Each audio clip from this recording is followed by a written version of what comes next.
అందరికి వందనాలు. Praise the lord. నా ప్రియ సహోదరి సహోదరులారా, నరకం అనేది నిజంగానే ఉందా, లేకపోతే కొంతమంది కావాలనే కల్పించిన కట్టుకథ అని చెప్పి చాలామంది అసలు నరకం అనేది లేదేమో అని భావిస్తూ ఉంటారు. కొంతమంది అయితే అసలు దేవుడు లేడు, నరకం లేదు, పరలోకం లేదు, దయ్యాలు లేవు, ఆత్మలు లేవు, ఇవన్నీ మనుషులు కల్పించిన కట్టుకథలు, మనుషులు తయారు చేసిన దేవుడు అనేవాడు లేడు అని చెప్పి బలంగా నమ్ముతుంటారు. ఎవరు ఏమి నమ్మినా, ఎవరు ఏం చెప్పినా సత్యం కావాలనుకున్న ప్రతి వ్యక్తి బైబిల్ గ్రంథం దగ్గరికి రావాలి. బైబిల్ మనల్ని చీకటిలో నుండి వెలుగులోకి నడిపిస్తుంది. ప్రభు అయిన యేసుక్రీస్తు వారి మాటలు, బోధలు మనకి జ్ఞానోదయాన్ని కలిగిస్తున్నాయి, మన కళ్ళు తెరిపిస్తున్నాయి, మనకి సత్యాన్ని తెలియజేస్తున్నాయి. యేసయ్య అంటారు కదా, సత్యము మిమ్మును స్వతంత్రులుగా చేయును అంటాడు ఆయన. స్వతంత్రులుగా చేయటం అంటే ఆల్రెడీ మనం దేని చేతను బంధించబడి ఉన్నామనే కదా అర్థం.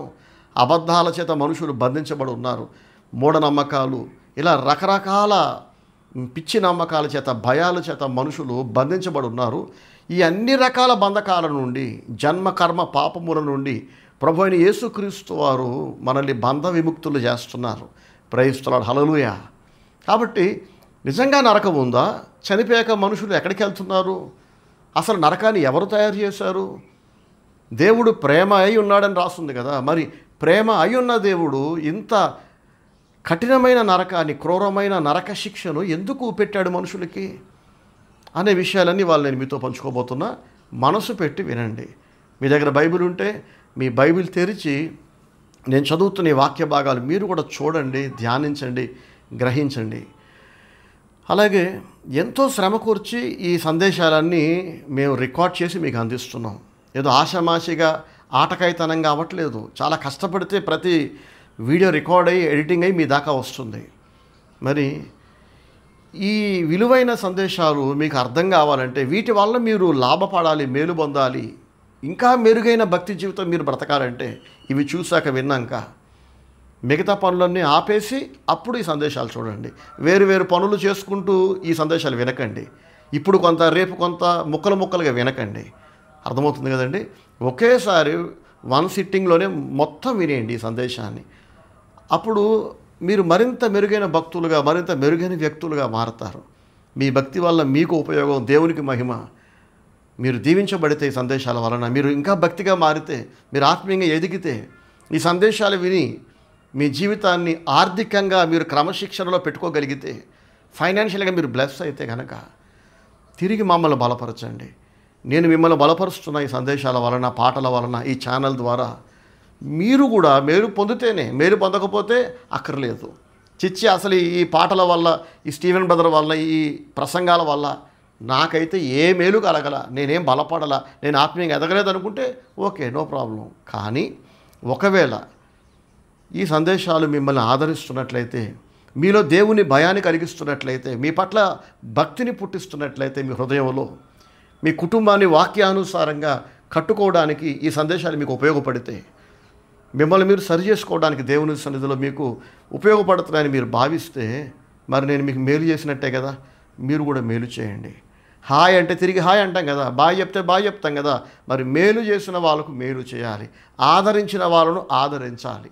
ఆదరించిన వాళ్ళను బాధ పెడితే, కృంగదీస్తే దేవుడు మొత్తుతాడు, నాబాలను మొత్తినట్టు. ఆదరించడం సాధ్యపడకపోయినా పర్వాలేదు, కానీ మనకి ఆదరణగా ఉన్న వ్యక్తులను బాధ పెట్టకూడదు. అది చాలా తప్పు. అది సైతానుకు మాత్రమే సాధ్యమయ్యే ఒక దుష్టబుద్ధి కలిగిన మనుషులు చేసే పనులవి.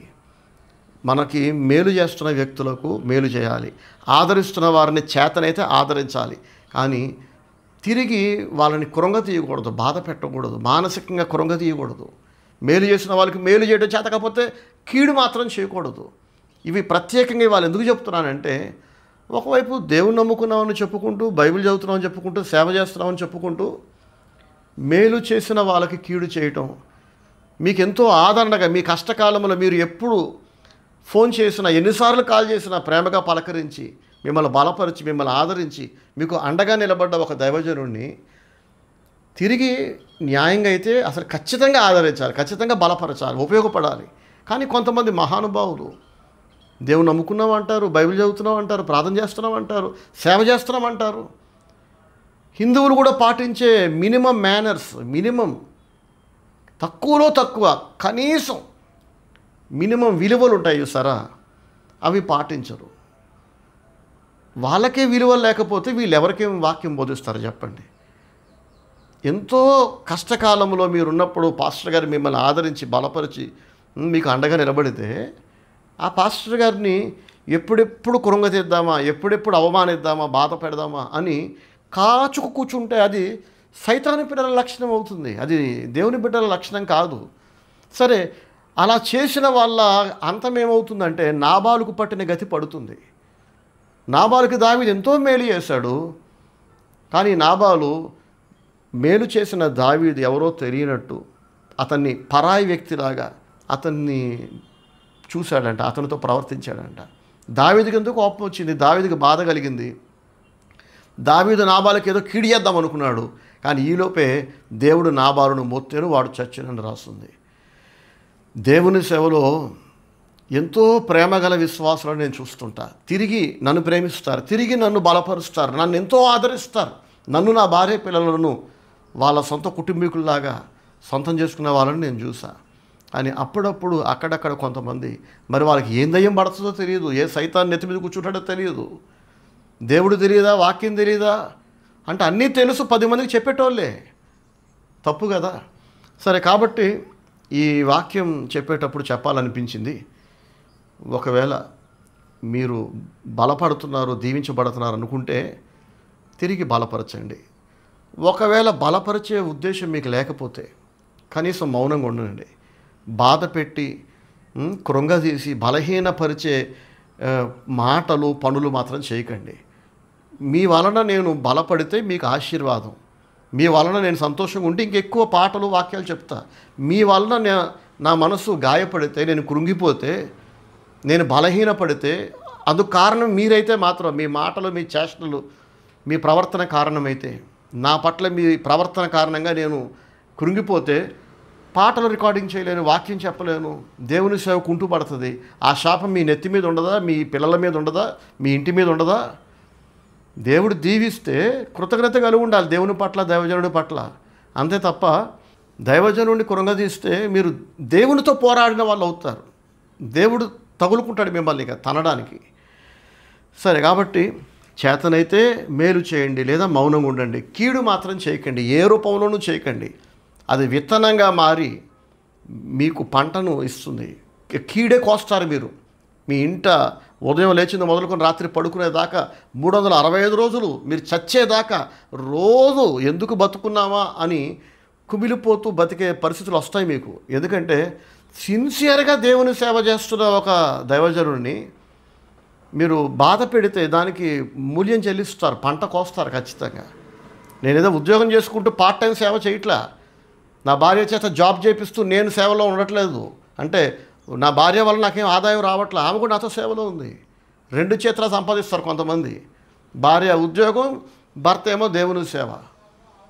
కొంతమంది ఏమో జాబ్ చేసుకుంటూ జీతాలు తెచ్చుకుంటూ ఉంటారు, మళ్ళీ దేవుని సేవ అని చెప్పి హాలిడేస్లో ఖాళీ టైంలో మళ్ళీ అక్కడ దేవుని సేవ పేరుతో డబ్బులు సంపాదిస్తుంటారు. నేను అలా చేయలే, ఏ వ్యాపారం చేయట్లేదు, ఏ ఉద్యోగం చేయట్లేదు. దేవుని ఆజ్ఞ మేరకు నా జీవితాన్ని దేవునికి ఇచ్చేసా, సమర్పించేసా. పెళ్ళయ్యాక నా భార్య పిల్లలు పుట్టాక నా భార్య పిల్లలు, పూర్తిగా దేవుని సేవ మాత్రమే నా గురి, దేవుడు నాకు అప్పగించిన బాధ్యత. సో మేము సేవ చేస్తున్నామని చెప్పుకునే చాలామంది సేవ మాత్రమే చేయట్లా, వేరే కార్యకలాపాలు, వ్యాపారాలు, ఉద్యోగాలు 100 ఉన్నాయి వాళ్ళకి. నాకు దేవుని సేవ తప్ప మరొక పని లేదు. సో తెలుసో తెలియక మీరు నన్ను గెలికితే మీరు దేవుని గెలికినట్టే. దేవుడు తగులుకుంటాడు మిమ్మల్ని చెప్తున్నా. కాబట్టి మేలు పొందిన ప్రతి ఒక్కరూ తిరిగి మేలు చేయండి, మౌనంగా ఉండకండి. మౌనంగా ఉన్నా కూడా మీకు పాలిట అది శాపంగా మారుతుంది. లేదు మేము చేయలేని పరిస్థితులు ఉన్నాం, మా పరిస్థితులు బాగోలేదంటే మూసుకొని కూర్చోవాలి, మౌనంగా ఉండాలి. అవకాశం కొరకు కనిపెట్టి అదే పనిగా ఎదురు చూసి ఎప్పుడెప్పుడు అవకాశం వస్తుందా, ఎందుకంత బలుపు, ఎందుకంత పిచ్చి వేషాలు? దేవుని నమ్ముకున్నాక దేవుని సేవకుని బలపరచాలి, బాధ పెట్టకూడదు కదా. సరే, ఇక వాక్యం ధ్యానించుకుందాం. నరకం అనేది నిజంగా ఉందా అనే చాలామంది సందేహాలకు, ప్రశ్నలకు సూటిగా చెప్తున్న బైబిల్ తరపున, యేసుక్రీస్తు తరపున నరకం ఉంది అని యేసు ప్రభు వారు చెప్పారు. యేసయ్య చెప్తే ఉన్నట్ట అంటే ఆయన చెప్తే ఉన్నట్టే. ఆయన లేనిది ఉందని చెప్పడు, ఉన్నది లేదని చెప్పడు. ఏది ఉంటే అదే చెప్తాడు. ఎవరికి బాధ కలిగినా, ఎవరికి నొప్పి కలిగినా, ఆనందం కలిగినా ఆయనకు అనవసరం. బైబిల్ మాత్రమే మనకు కళ్ళు తెరిపిస్తుంది. సత్యము మిమ్ములను స్వతంత్రులుగా చేయను అన్నాడు యేసయ్య. నేనే సత్యం అన్నాడు ఆయన. కాబట్టి యేసు ప్రభువు వారు స్వయంగా పలికిన మాటలు నేను చదివి వినిపిస్తున్నా. మీరు కూడా మీ బైబిల్ తెరిచి చూడండి. తర్వాత ఇదే వాక్యాన్ని మనం ఇంకా వివరంగా చదువుకుందాం. మెట్టుకి ఒక లైన్ చదివి వినిపిస్తా ప్రస్తుతం మొదట్లో అయితే. చూడండి, మార్కు సువార్త 9వ అధ్యాయము 48వ వచనం. నరకమున వారి పురుగు చావదు, అగ్ని ఆరదు అంటున్నారు యేసయ్య. నరకం అనేది ఉందని చెప్తున్నారు కదా. నరకం ఉండబట్టే కదా నరకమున వారి పురుగు చావదు అంటున్నాడు. నరకములో వింత వింత జీవులు ఉంటాయి. షార్ట్గా యేసుప్రభు చెప్పేశారు. ఇంకా ఎలాబొరేట్ చేస్తే కనుక ఒకవేళ నేను ఊహించి చెప్తున్నాను. చాలామంది భక్తుల అనుభవాలు, చనిపోయి తిరిగి బ్రతికిన ఆత్మపూర్ణులైన దేవుని సేవకులు చెప్పిన మాటలు చెప్తున్నాను. నరకములో అగ్ని ఉంటుంది. యేసుప్రభు అంటారు చూసారు కదా, అగ్ని ఆరదు. ఆరని అగ్ని ఎంతకాలం ఆరకుండా మండుతుంటుంది? యుగ యుగములు మండుతూనే ఉంటుందంట. గ్యాస్ సిలిండర్లో గ్యాస్ అయిపోతే మంట ఆరిపోతుంది మనకి. కట్టెలు పూర్తిగా కాలి బూడిదైపోతే మంట ఆగిపోతుంది మనకి. కానీ నరకములో మంట ఆరదట. యుగ యుగములు మండుతూనే ఉంటుంది. ఒకసారి ఆ నరకములోకి మనం పడితే ఇక బయటికి రావటం అంటూ ఉండదు. ఇంకా భక్తిహీనులైన వాళ్ళందరినీ దేవుడు నరకాగ్నిలో పడేస్తున్నాడు. నరకములో మనుషులను పడేయటం దేవునికే ఇష్టం లేదు. అందరూ రక్షించబడాలి. అందరూ నరకాగ్ని నుంచి రక్షించబడి చనిపోయాక ప్రభువుని చేరుకోవాలనేది దేవుని చిత్తం. చనిపోయాక ప్రభువుని చేరుకోవటమే కాదండి, చచ్చాక స్వర్గం చూడటమే కాదు, చనిపోయాక పరలోకపు ఆనందాన్ని అనుభవించటమే కాదు, మనం బ్రతుకుండగానే మనకి పరలోకపు ఆశీర్వాదాలను, ఆనందాలను ఈ భూమి మీద దేవుడు ఇవ్వాలని దేవుని కోరిక. కానీ ఆ పరలోకపు ఆనందాన్ని, ఆశీర్వాదాలు మనం అనుభవించాలంటే దేవుని ప్రేమించాలి, దేవునికి భయపడాలి, దేవునికి లోబడి బ్రతకాలి కదా. దేవుని చిత్తాన్ని జరిగిస్తూ మనం బ్రతకాలి. దేవుణ్ణి కలిగిన ప్రతి వ్యక్తి పరలోకపు ఆనందాన్ని అనుభవిస్తాడు. దేవుణ్ణి దూరం చేసుకున్న వాళ్ళు, లేదా దేవుడు నాతో ఉన్నాడని భ్రమపడుతున్న వాళ్ళు ఇది గుర్తుపట్టండి. దేవుడు మీతో ఉన్నాడో లేదో నేను చెప్తున్నా. మీకు మనశ్శాంతి లేకపోతే, మానసిక వేదనతో మీరు కృంగిపోతూ ఉంటే, వేరే వాళ్ళ మీద పడి మీరు ఏడుస్తూ ఉంటే, ఎవరో ఎదుగుతున్నారు, ఎవరో ఫలిస్తున్నారు, ఎవరి చేతి పనులు దీవించబడుతున్నాయి, ఎవరో మీ కళ్ళ ఎదుట సంతోషంగా పచ్చగా అభివృద్ధి చెందుతుంటే మీకు కుళ్ళుకు మొదలవుతుంది. మీకు అసూయ, ఏడుపు రగులుకుంటున్నాయి అనుకోండి మీ మనసులో. దేవుడు మీతో లేడు. దయ్యాలు ఉన్నాయి మీ దగ్గర, మీ మనసులో. ఎక్కడ దేవుని ఆత్మ ఉంటాడో, ఎవరి హృదయాల్లో, ఎవరి మనసులో దేవుడు ఉంటాడో వాళ్ళు ఇతరుల ఆనందాన్ని చూసి ఆనందిస్తారు, ఇతరుల అభివృద్ధిని చూసి ఆనందిస్తారు. కులుకోరు, అసూయపడరు, పగబెంచుకోరు, పళ్ళు పటపట కొరకరు. ఇవన్నీ సైతాను బుద్ధులు, సైతాను లక్షణాలు. ఇంత చెప్పుకున్నాం కదా, చేతనైతే బలపరచండి, మేలు చేయండి అని.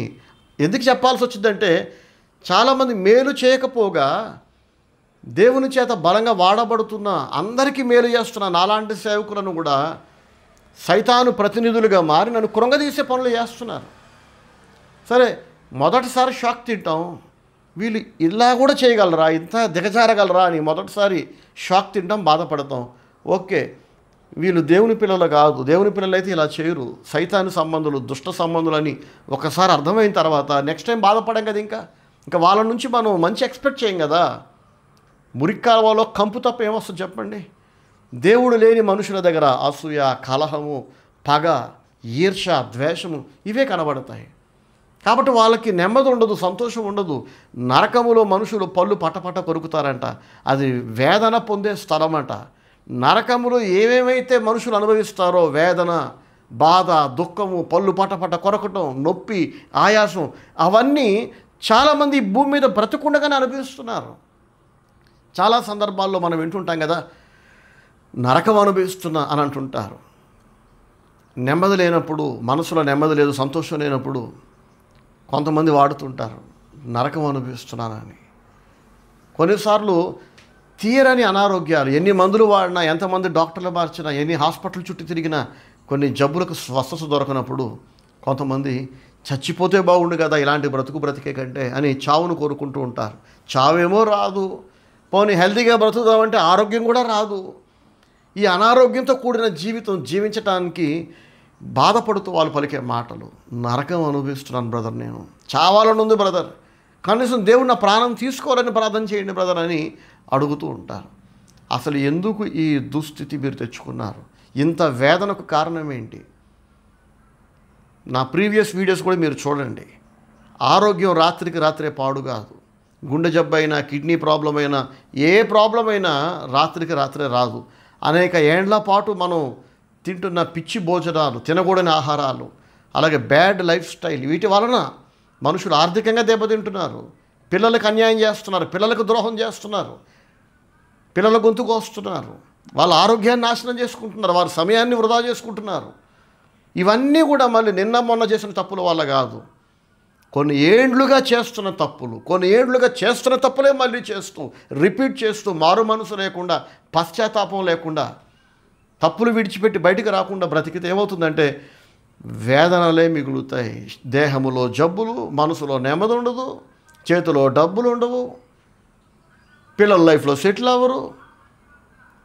సరే, ఇవన్నీ నరకములో మనం వినే పదాలు, నరకములో మనకు కనిపించే దృశ్యాలు. చాలామంది బ్రతుకుండగా ఈ లోకంలోనే అనుభవిస్తున్నారు. మనశ్శాంతి లేకపోవటం, ఆరోగ్యం లేకపోవటం, ఏక మనసు కుటుంబీకులో లేకపోవటం. కాబట్టి నేను అంటున్నాను, స్వర్గం అంటే ఏంటి, నరకం అంటే ఏంటి? దేవుడు మీ లైఫ్లో ఉంటే మీరు స్వర్గ సుఖాన్ని అనుభవిస్తారు. నేను అనుభవిస్తున్నా. దేవుడు నాతో ఉన్నాడు. 9 ఏళ్ల పాటు, 9 ఇయర్స్ పాటు నా సొంత వాళ్ళందరూ నన్ను విడిచిపెట్టేస్తే ఒంటరిగా నా భార్య బిడ్డలతో నేను ధైర్యంగా బ్రతికా, దేవుణ్ణి పట్టుకొని బ్రతికా. అర్థమవుతుందండి? మానసికంగా నేను కృంగిపోలా. మొదట్లో డిస్టర్బ్ అయ్యాను, తర్వాత దేవుడు నన్ను ఆదరించాడు, బలపరిచాడు. బైబిల్ గ్రంథములో అలా సొంత వాళ్ళ చేత విడిచిపెట్టబడ్డ భక్తులందరినీ దేవుడు నాకు చూపించాడు. యోసేపును చూపించాడు. అదిగో చూడు యోసేపుని, నీలాగే విడిచిపెట్టబడ్డాడు. అతని తోడబుట్టిన అన్నలు అందరూ కలిసి అతన్ని గోతులో పారేశారు, అమ్మేశారు. కానీ నేను యోసేపుతో ఉన్నాను కదా, నీతో కూడా ఉన్నా అని దేవుడు నన్ను ఆదరించి బలపరిచినప్పుడు, ఆ దేవుని సన్నిధిలో, దేవుని సహవాసములో ప్రతిరోజు దేవుడు నన్ను ఆదరిస్తూ, బలపరుస్తూ, నడిపిస్తూ, నాకు కావలసినవన్నీ పంపిస్తూ, సొంత వాళ్ళు విడిచిపెట్టి వెళ్ళిపోయినప్పుడు వాళ్ళు లేని లోటును ఆత్మ సంబంధుల చేత దేవుడు తీర్చాడు. ప్రేమిస్తున్నాడు. హల్లెలూయా. సొంత వాళ్ళకంటే ఎక్కువ ప్రేమించేలాగా, ప్రాణం పెట్టేంత ప్రేమ. ఎక్కడో అప్పుడప్పుడు అక్కడక్కడ కొంతమంది ఉంటారు, దరిద్రులు ఉంటారు. ఎంత ప్రేమించినా తిరిగి కీడు చేస్తుంటారు, ఎంత మేలు చేసినా తిరిగి ద్రోహం చేసే ప్రయత్నం చేస్తుంటారు. ఎన్నిసార్లు ఆదరణ పొందుకుంటారు, తిరిగి నాకు మాత్రం ఆదరణగా ఉండరు వాళ్ళు. కానీ అందరూ అలా ఉండరు కదా. సరే, దేవుణ్ణి కలిగిన వాళ్ళు ఈ లోకములో బ్రతికుండగానే స్వర్గాన్ని, పరలోకాన్ని అనుభవిస్తారు. అలాగే దేవుడు లేకుండా, దేవునికి దూరంగా, దేవుడు లేని జీవితం బ్రతుకుతున్న వాళ్ళందరూ ఈ లోకములోనే నరకాన్ని అనుభవిస్తుంటారు.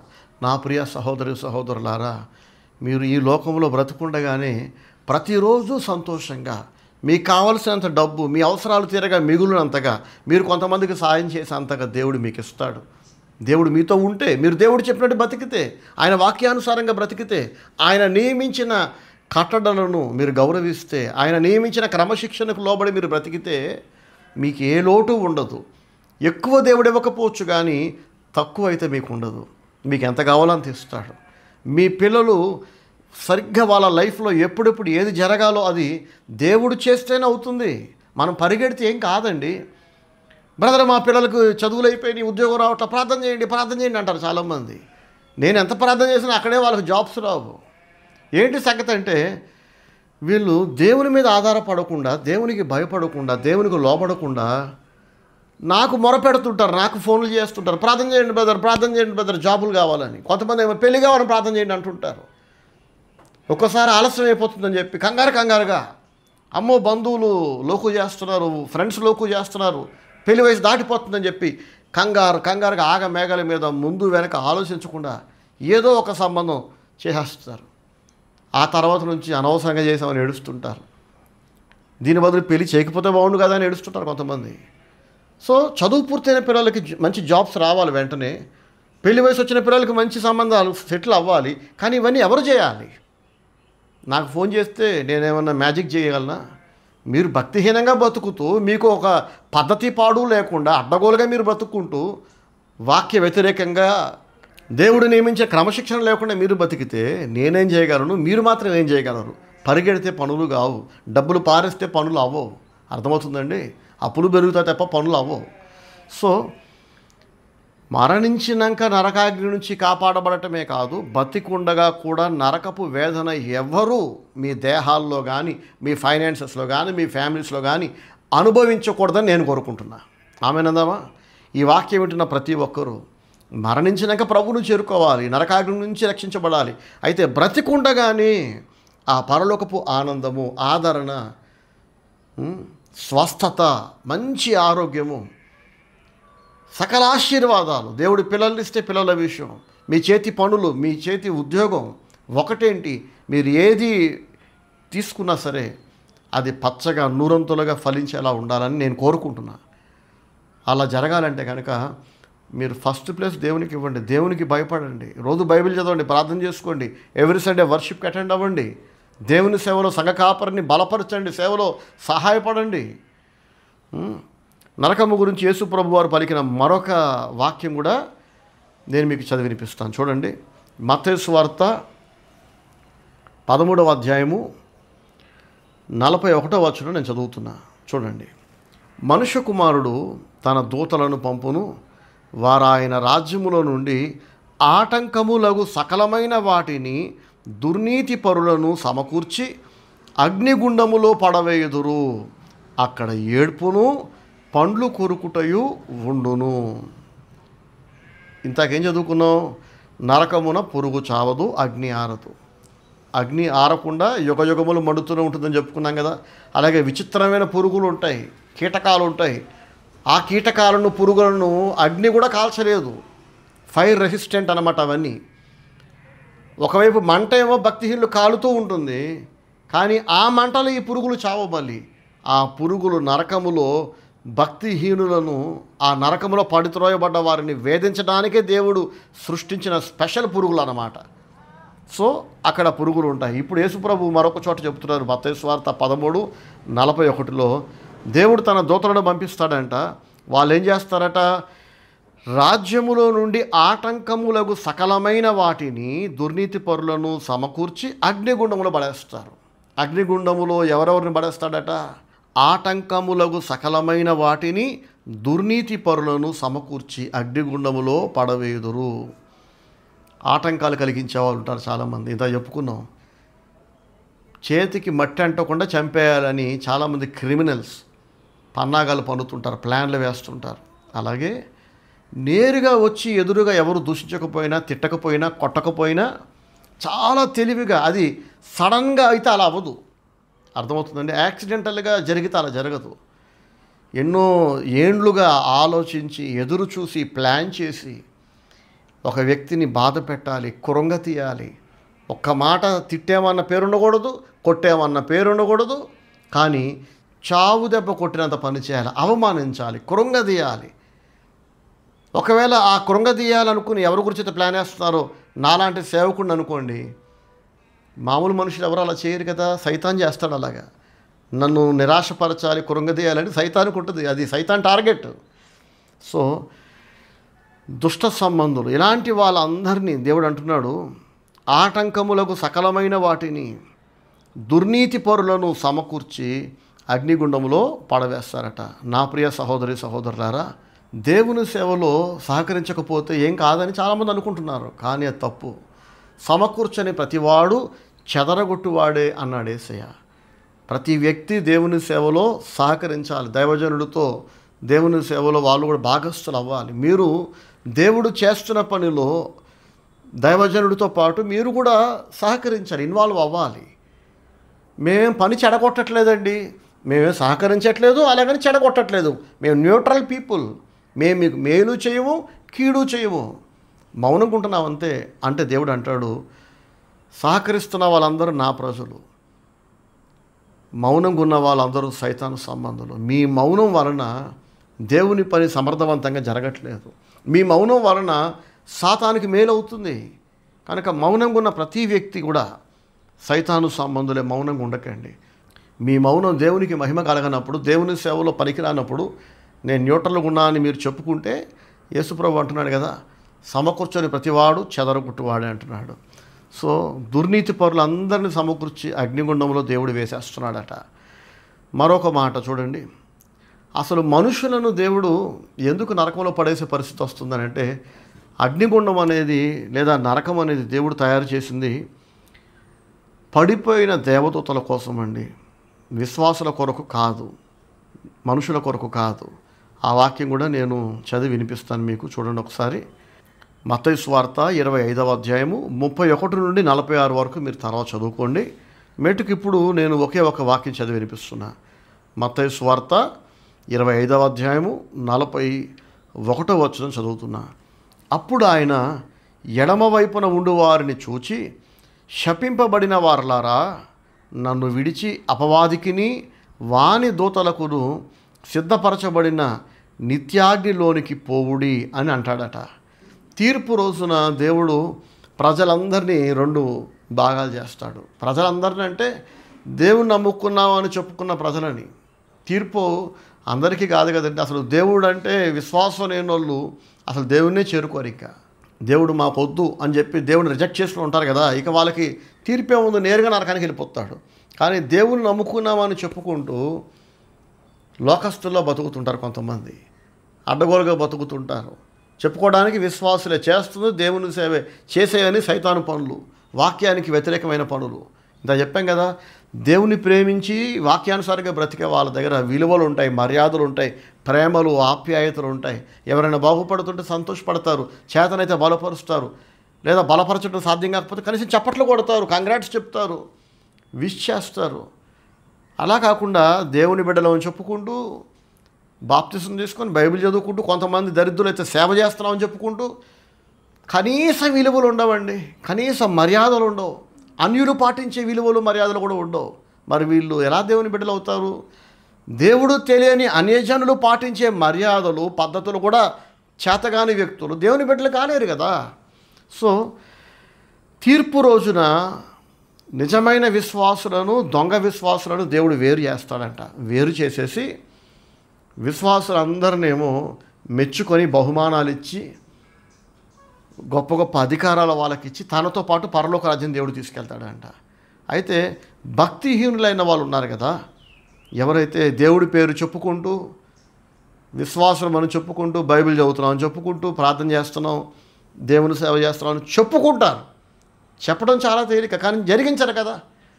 వాళ్ళ లైఫ్లో వెతికితే వాక్య క్రమం ఉండదు, వాక్యానికి విధేయత ఉండదు, వాళ్ళకి నచ్చినట్టు బతుకుతుంటారు. అట్లాంటి వాళ్ళందరితో యేసుప్రభు అంటారట. చూడండి, మత్తయి సువార్త 25వ అధ్యాయము 41వ వచనం. అప్పుడు ఆయన ఎడమ వైపున ఉండు వారిని చూచి, శపింపబడిన వారలారా, నన్ను విడిచి అపవాదికిని వాని దూతలకును సిద్ధపరచబడిన నిత్యాగ్నిలోనికి పోవుడి అని అంటున్నాడు. చూడండి, ఇక్కడ ఒక్కొక్క పదాన్ని మనం జాగ్రత్తగా వినాలి, అర్థం చేసుకోవాలి. ఎడమ వైపున ఉండు వారిని చూచి అని ఎందుకు అన్నాడంటే, కుడి వైపున కొంతమంది ఉన్నారు. ఈ అధ్యాయం అంతా మీరు చదువుకుంటే మత్తయి సువార్త 25వ అధ్యాయం మీకు అర్థమైపోతుంది. విశ్వాసులను, దొంగ విశ్వాసులను దేవుడు వేరు చేసేసాడు కదా. దేవునికి కుడివైపున నిజమైన విశ్వాసులను ఉంచాడు. నిజమైన విశ్వాసులు అంటే వాళ్ళ మనసులో ఏమి నమ్ముతున్నారో అదే మాట్లాడతారు, అదే చేస్తారు, కపటము నటన ఉండదు. కానీ దొంగ విశ్వాసులు దేవునికి ఎడమ వైపు ఉన్నారు కదా, వాళ్ళు మనసులో ఒకటి పెట్టుకుంటారు, బయటికి ఇంకొకటి మాట్లాడతారు, చేయాల్సి వచ్చేసరికి ఇంకేదో చేస్తారు. కపటం ఉంటుంది, నటన ఉంటుంది, వేషధారణ ఉంటుంది, మోసం ఉంటుంది, అబద్ధాలు ఉంటాయి. ఇప్పుడు వరుసగానే చెప్పిన పదాలు ఉన్నాయే, కపటం, నటన, మోసం, వేషధారణ, ఇవి దేవునికి అసహ్యం. అర్థమవుతుందా? ఇవి సైతాను లక్షణాలు. యూదులను దేవుడు గద్దిస్తూ అంటాడు, మీరు మీ తండ్రి అయిన సాతాను బుద్ధులు కలిగి ఉన్నారు. తండ్రి పోలికలు, బుద్ధులు పిల్లలకు వస్తాయి కదా, అలాగా ఇవి అపవాది లక్షణాలు. వాడు ఆది నుండి అబద్ధికుడు అంట సాతాను. వాడు ఆది నుండి అబద్ధికుడును, నరహంతకుడును. మీ తండ్రి అయిన అపవాదిలాగా మీ దగ్గరే అబద్ధాలు కనబడుతున్నాయి. మీ దగ్గర కూడా పగ, ద్వేషం ఉంది. ఎక్కడ తెచ్చింది మీ మనసులో ప్రేమ? ప్రేమ ఉందని మాటలతో మీరు మాట్లాడుతున్నారు, కానీ మీ చూపులు నిజం చెప్తున్నాయి. మీ చూపుల నిండా ద్వేషం, అసూయ ఉంది, ఏడుపు ఉంది, పగ ఉంది. మళ్ళీ దేవుని సేవ చేస్తున్నామని చెప్పుకుంటున్నారు, మళ్ళీ విశ్వాసులని చెప్పుకుంటున్నారు. దొంగ విశ్వాసులు వీళ్ళంతా. నడుస్తుంది, ఈ లోకంలో నడుస్తుంది. నడవటం ఏముందండి, ఇలాంటి వాళ్ళకి, ఈ దొంగ విశ్వాసులకి కొట్టొచ్చినట్టు కనబడుతుంది. వాళ్ళ మనసులో ఆయాసం, దుఃఖం, నెమ్మది లేకపోవటం. అంత చెప్పుకున్నాం కదా, బతుకుండగానే ఈ లోకంలో నరకం అనుభవించేస్తారు చాలామంది. దేవుడు వాళ్ళని విడిచిపెట్టి వెళ్ళిపోతాడు కదా. రాత్రిపూట నిద్ర ఉండదు, తింటేనేమో తినబుద్ధి కాదు, తిన్నదేమో అరగదు, వంట పట్టదు, జబ్బులే జబ్బులు. కుటుంబంలో ఉన్న అందరూ ఒకరినొకరు శత్రువులా చూసుకుంటుంటారు. ఎవరికి ఎవరి మీద ప్రేమ, ఆప్యాయత, గౌరవ మర్యాదలు ఉండవు. ఎందుకు ఈ దౌర్భాగ్యం అంటే వాళ్ళు శపించబడ్డ వాళ్ళు. దేవుని శాపం ఉంది వాళ్ళ మీద. దేవుని శాపం ఎందుకు ఉంది? దేవునికి లోబడనందుకు. లోబడితే దీవెన ఉంటుంది, లోబడకపోతే మరి శాపమే కదండి ఉండేది కదా. తెలిసి కూడా ఏం చేయాలో తెలిసి కూడా అలా చేయకపోతే మరి దేవుడు శపించక దీవిస్తాడా చెప్పండి? సో దేవునికి ఎడమ వైపున అందరూ శపించబడ్డ వాళ్ళు ఉన్నారంట. ఎవరా శపించబడ్డ వాళ్ళంటే అవిధేయులు, గర్విష్ఠులు, భక్తిహీనులైన వాళ్ళు. యేసు ప్రభు చక్కగా వర్ణించుకొచ్చాడు. గొల్లవాడు గొర్రెలలో నుండి మేకలను వేరుపరిచినట్లుగా ఆ రోజు ఉండును అంటాడు ఆయన. ప్రైజ్ ది లార్డ్, హల్లెలూయా. ఒక గొల్లవాడు గొర్రెలు మేకల్ని పెంచుతుంటాడు కదా. ఇప్పుడు నేను వాక్యం చెప్తుండగా బయట గొర్రెలు మేకలు వెళ్తున్నాయి, వినబడుతున్నాయి శబ్దాలు ఇక్కడికి. తీర్పు రోజునంట దేవుడు గొల్లవాడు గొర్రెలను మేకలను వేరుపరిచినట్లుగా భక్తిహీనులైన వారిని, భక్తులను వేరు చేస్తాడంట. గొర్రె మేక రెండు ఒకేలాగా అనిపిస్తాయి చూడడానికి, అరుపు ఒకలాగా అనిపిస్తుంది. చాలాసార్లు మనకు మాంసం రుచి తేడా తెలియదు వాళ్ళు చెప్పేదాకా. అది గొర్రె మాంసం అని వాళ్ళు చెప్పేదాకా మనకు గొర్రె మాంసం అని తెలియదు. దాదాపుగా ఒకేలా అనిపిస్తాయి, కానీ రెండు ఒకటి కాదు. గొర్రె వేరు, మేక వేరు. అందరూ దేవుని బిడ్డలే, అందరూ సేవ చేస్తున్నారు. అర్థమవుతుంది కదా. స్టార్టింగ్లో చెప్పాను చూడండి, నేనేమి హాలిడేస్లో సేవ చేయట్లా. అర్థమవుతుందా? కుదిరినప్పుడు సేవ చేయట్లా. బతకడం కొరకు వేరే ఉద్యోగం చేసుకుంటూ, వ్యాపారం చేసుకుంటూ ఖాళీగా ఉన్నప్పుడు వాక్యం చెప్పట్లా. వాక్యం చెప్పటమే నా పని, వాక్యం చెప్పటమే నా జాబు, ఇదే నా బిజినెస్, ఇదే నా ఉద్యోగం. వేరే ఉద్యోగాలు లేవు ఇంకా నాకు. చాలామంది అంటుంటారు, మీరు మేము ఒకటే బ్రదర్, మేము కూడా మీలాగా సేవ చేస్తున్నాం అంటుంటారు. సిగ్గుండాలి కదా కనీసం. కడుపుకు అన్నం తింటే బుద్ధి, జ్ఞానం, సిగ్గు, లజ్జ అనే ఉండాలిగా. నాలాగా సేవ చేస్తున్నారా? 17 ఏళ్ల వయసులో ప్రభు పిలుపుకు లోబడి నన్ను నేను దేవునికి సమర్పించుకున్నా. అందరూ చదువుకుంటూ నెక్స్ట్ జాబ్స్ కొరకు, వ్యాపారాల కొరకు సిద్ధపడుతున్న ఆ టైంలో మా అమ్మ నాన్న దేవుని దర్శనం మేరకు, దేవుని పిలుపు మేరకు నన్ను దేవునికి ఇచ్చేశారు సేవకి. అప్పటి నుండి ఇప్పటిదాకా నా యవ్వనము, నా తెలివి, నాది అనబడ్డ ప్రతిదీ నేను దేవునికి ఇచ్చేసా. నాలాగే మీరు దేవునికి ఇచ్చారా? ఇవ్వలేదు కదా. మీరు వేరే ఉద్యోగాలు చేసుకుంటూ, వ్యాపారాలు చేసుకుంటూ మేము మీరు ఒకటే, మీరు మేము సేవ చేస్తున్నాం కాదు. ఇలాంటి పిచ్చివాగుడికి దేవుడు తీర్పు రోజున ఫుల్ స్టాప్ పెడతాడు. గొర్రెలలోంచి మేకలను వేరుపరిచినట్లుగా అవిశ్వాసులను, విశ్వాసులను దేవుడు వేరు చేస్తాడు. నిజమైన సేవ చేసిన వాళ్ళని, దొంగ సేవకులను దేవుడు వేరు చేస్తాడు. అందరూ ఒకటి కాదు, అందరూ చేసే దేవుని సేవ కాదు.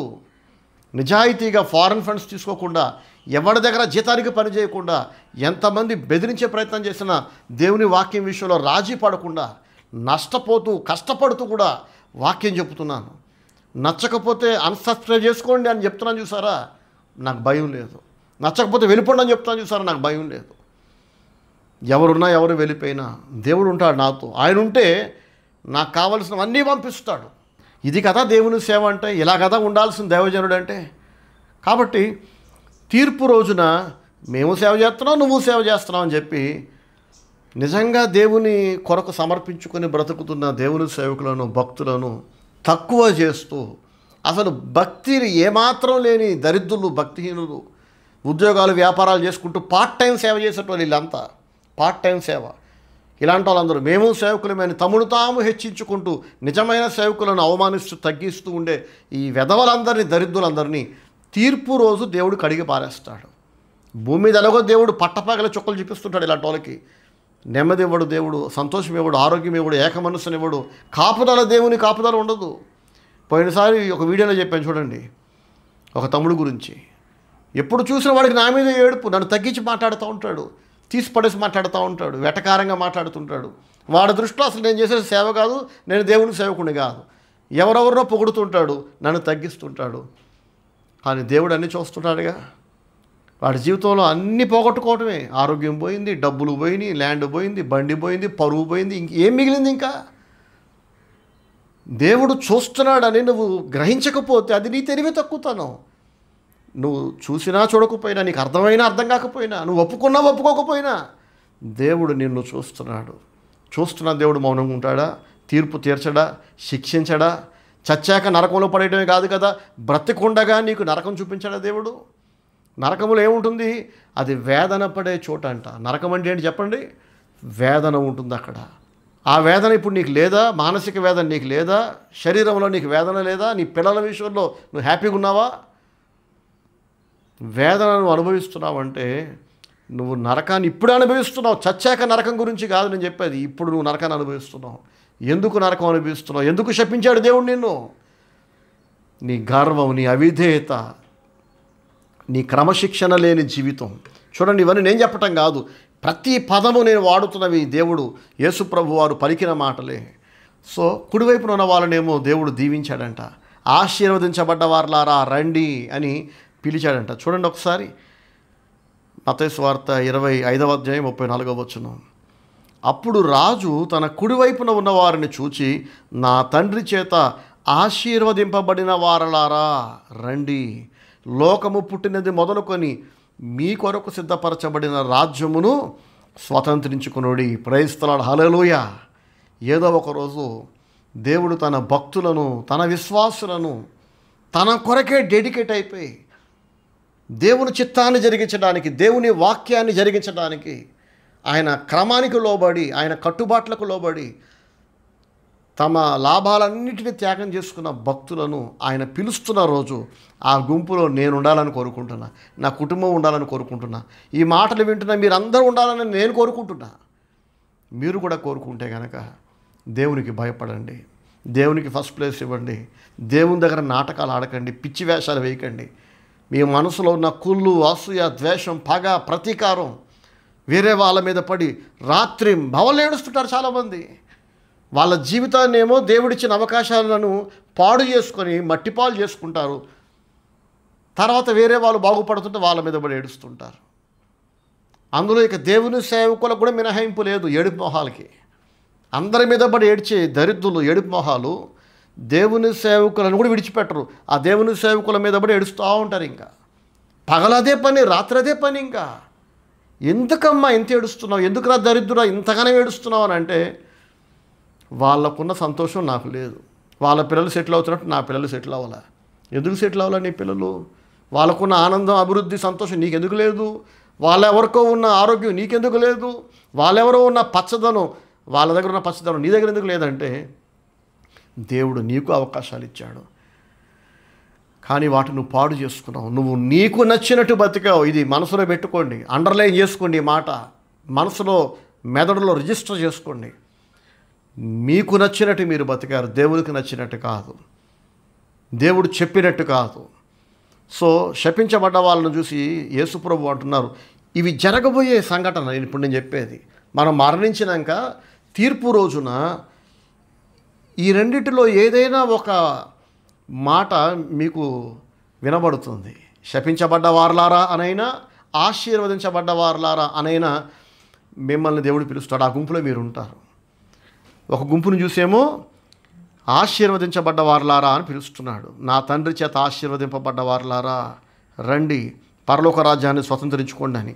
ఎడమ వైపున మేకల గుంపును పెట్టాడు కదా, వాళ్ళను చూసి అంటున్నాడు 41వ వచనములో, అప్పుడు ఆయన ఎడమ వైపున ఉండు వారిని చూచి, శపింపబడిన వారలారా నన్ను విడిచి అపవాదికిని వాని దూతలకును సిద్ధపరచబడిన నిత్యాగ్నిలోనికి పోవుడి అని అంటున్నాడు.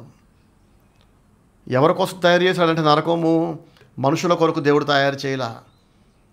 శపింపబడ్డ వారులారా వెళ్ళిపోండి, ఆ నరకంలోకి వెళ్ళిపోండి. ఏ నరకం అయితే దూతల కొరకు తయారు చేశానో, అపవాదికిని వాని దూతలకును సిద్ధపరచబడిన నిత్యాగ్నిలోనికి పోవుడు అంటున్నాడు. నిత్యాగ్ని అంటే అది ఎటర్నల్ లేక్ ఆఫ్ ఫైర్ అంటారు ఇంగ్లీష్లో. కొన్ని రోజుల నుండి ఆరిపోయే మంట కాదు అది. ఒక్కసారి అక్కడికి వెళ్ళటం అంటూ జరిగితే బయటికి రావటం అనేది ఉండదు. ఇంకా అది ఎవరి కోసం చేశాడు దేవుడు అంటే మనుషుల కొరకు దేవుడు తయారు చేయలే, అపవాది కొరకు తయారు చేశాడు. అపవాది యొక్క దూతల కొరకు దేవుడు తయారు చేశాడు. ఎవడి అపవాది? దేవుని మీద పడి ఏడ్చే దరిద్రుడు అన్నమాట వీడు. ఇంత చెప్పుకున్నాం కదా, చాలామంది అసూయపరులు వాళ్ళ జీవితం నాశనం చేసుకొని వేరే వాళ్ళ మీద పడి ఏడుస్తూ ఉంటారు. ఇంకా అదే పని. ఇంకా సరే అప్పుడప్పుడు ఏడితే పర్వాలా, సంవత్సరం పొడుగున 365 రోజులు ఎప్పుడు చూడు ఏడుపు ఏడుపు. ఆ ఏడుపులో నుంచి, ఆ అసూయలో నుంచి అవమానిద్దాం, ఎప్పుడెప్పుడు అవమానిద్దామని ఎదురు చూస్తుంటారు. అవకాశం కొరకు కాచుకుని కూర్చుంటారు, మాటల చేత, క్రియల చేత. ఇంకొంతమంది బాగా తెలివైన వాళ్ళు అయితే మనం మాట్లాడేవాడిని మాటలు ఉండకూడదు, నెగిటివ్గా కీడు చేసినట్టు ఏది రుజువులు ఉండకూడదు, కానీ టైం చూసి చావు దెబ్బ కొట్టాలి, అవమానించాలి, కురంగదీయాలి, బలహీనపరచాలి. ఇవన్నీ ఎవరి లక్షణాలండి? సైతాన్ లక్షణాలు కాదా? సో నరకం అనేది దేవుడు అపవాదికిని వాని దూతలకు దేవుడు తయారు చేశాడు.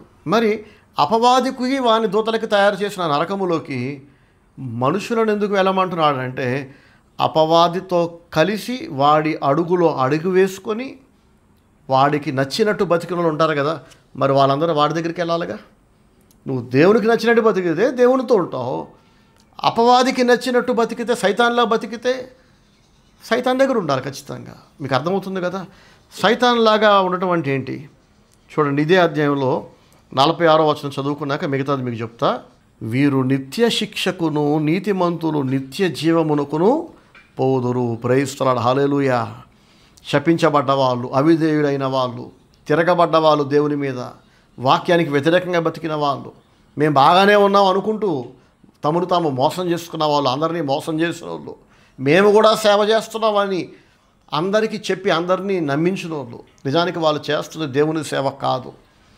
మీరు చూస్తే బైబిల్ గ్రంథంలో మత్తయి సువార్త మీ కొరకు నేను చదివి వినిపిస్తాను చూడండి. మత్తయి సువార్త 7వ అధ్యాయము 21వ వచనం చదువుతున్నాను చూడండి. ప్రభువా ప్రభువా అని నన్ను పిలుచు ప్రతివాడును పరలోక రాజ్యములో ప్రవేశింపడు గాని పరలోకమందున్న నా తండ్రి చిత్త ప్రకారము చేయువాడే ప్రవేశించును. ఇది ఆల్రెడీ మనందరికీ కంటతో చేసిన వాక్య భాగం కదా. ప్రభువా ప్రభువా అని మాట్లాడుతున్న వాళ్ళందరూ విశ్వాసులు కాదు, దొంగ విశ్వాసులు ఉన్నారు. ప్రభువా ప్రభువా అంటారు, దేవుడు దేవుడు అంటారు. మాటకు ముందు దేవుడు, మాటకు మధ్యలో దేవుడు, మాటకు ముందు వాక్యం, మాట చివర వాక్యం. కానీ బ్రతుకులో చూస్తే ఆ వాక్య సారాంశం, cream of the word of God is never seen in the life of some people. చాలామంది బ్రతుకులో దేవుని వాక్య సారాంశం కనిపించదు. ఇంత చెప్పుకున్నాం కదా, సత్యం ఉండదు, యథార్థత ఉండదు, నిజాయితీ ఉండదు, నీతి ఉండదు, విలువలు ఉండవు, క్రమం ఉండదు, దేవుని ప్రేమ ఉండదు, క్రమశిక్షణ ఉండదు. కానీ వీళ్ళు కూడా మళ్ళీ పాటలు పాడతారు, వాక్యం చెప్తారు, దేవుని బిడ్డలం అంటారు, దేవుని సేవకులం అంటారు. సో ఇట్లాంటి వాళ్ళందరి బతుకు తీర్పు రోజున దేవుడు వాళ్ళకి శాశ్వతంగా రిప్లై ఇవ్వబోతున్నాడు. చూడండి, దేవుడు చూడట్లేదు అనుకుంటేనే పిచ్చి కథలు పడతారు కదా. ప్రభువా ప్రభువా అని పిలిచేస్తే అయిపోతుందా? సామెత ఉంది కదా, ఇల్లు అలగ్గానే పండగ కాదు అని. అలా ప్రభువా ప్రభువా అనగానే పరలోకం వెళ్ళిపోతే అలా కాదంట. పరలోకమందున నా తండ్రి చిత్త ప్రకారం చేయవాడే ప్రవేశించును. అసలైన విషయం ఏంటంటే 22వ వచనంలో, ఆ దినమందు అనేకులు నన్ను చూచి ప్రభువా ప్రభువా మేము నీ నామమున ప్రవచింపలేదా, నీ నామమున దయ్యములను వెలగొట్టలేదా, నీ నామమున అనేకమైన అద్భుతములు చేయలేదా అని చెప్పుదురు. అప్పుడు నేను మిమ్మును ఎన్నడూను ఎరుగను, అక్రమము చేయువార్లారా నా యొద్ద నుండి పొండని వారితో చెప్పుదును. Praise the lord. హల్లెలూయా. తీర్పు రోజున చాలామంది అంటారంట, ఏంటి ప్రభా మమ్మల్ని తీసుకెళ్ళి మేకల గుంపులో పెట్టావు, శపించబడ్డ గుంపులో నన్ను పెట్టేవేంటి ప్రభా? శపించబడ్డ గుంపును చూసి శపించబడ్డ వారలారా అపవాదికి వాని దూతల కొరకు సిద్ధపరచబడ్డ నిత్యాగ్నిలోకి పొండి అంటున్నావేంటి? నేను ఆ గుంపులో ఉండాల్సిన వాడిని ప్రభా, గొర్రెల గుంపులో ఆశీర్వదించబడ్డ వాళ్ళ గుంపులు ఉండాల్సింది ప్రభా అంటే దేవుడు అంటాడు, ఎవడరా నువ్వు అసలు? నేను నీ సేవకుడు ప్రభు అంటే, నా సేవకుడువా? ఎప్పుడు చేసావు నా సేవ? నీకు నచ్చిందల్లా చేసుకుంటూ పోయావు, నీకేది రైట్ అనిపిస్తే చేసావు. నీ స్వలాభం కొరకు, నీ మహిమ కొరకు, నీ గుర్తింపు కొరకు నువ్వనే వాడివి ఒకటి బతుకున్నావని భూమి మీద అందరికీ నీ ముఖం కనపడాలని, అందరిలో నీ పేరు మారి మోగిపోవాలని డబ్బులు ఖర్చు పెట్టి పరిగెత్తి రాత్రింబావులు ప్రయాసపడి నిన్ను నువ్వు ప్రమోట్ చేసుకున్నావు, నన్ను ప్రమోట్ చేయలే. నువ్వు చేసింది నా సేవ కాదు, నీ సేవ నువ్వు చేసుకున్నావు. ఈనాడు దేవుని సేవ పేరుతో చాలామంది మనుషులందరిలో నేను పాపులర్ అయితే చాలా అనుకుంటున్నారు. వాళ్ళు పాపులర్ అవ్వాలనుకుంటున్నారు. వాళ్ళ పబ్లిసిటీ కొరకు, వాళ్ళ పాపులారిటీ పిచ్చితో వాక్యం చెప్తున్నారు, పాటలు పాడుతున్నారు, పాటలు రాస్తున్నారు, దేవుని సేవ చేస్తున్నారు. దేవుని మహిమపరచడం కొరకు కాదు, నశించిపోతున్న మనుషుల రక్షణ కొరకు కాదు. దేవుని సేవ యొక్క లక్ష్యం ఇవి రెండే. మొదటిది దేవునికి మహిమ కలగాలి, రెండవది మనుషుల హృదయాలను దేవుని వైపు త్రిప్పాలి. తీర్పు రోజు దేవుడు అడుగుతాడు, ఎంతమందిని హృదయాలు నా వైపు తిప్పావు చెప్పు అంటాడు.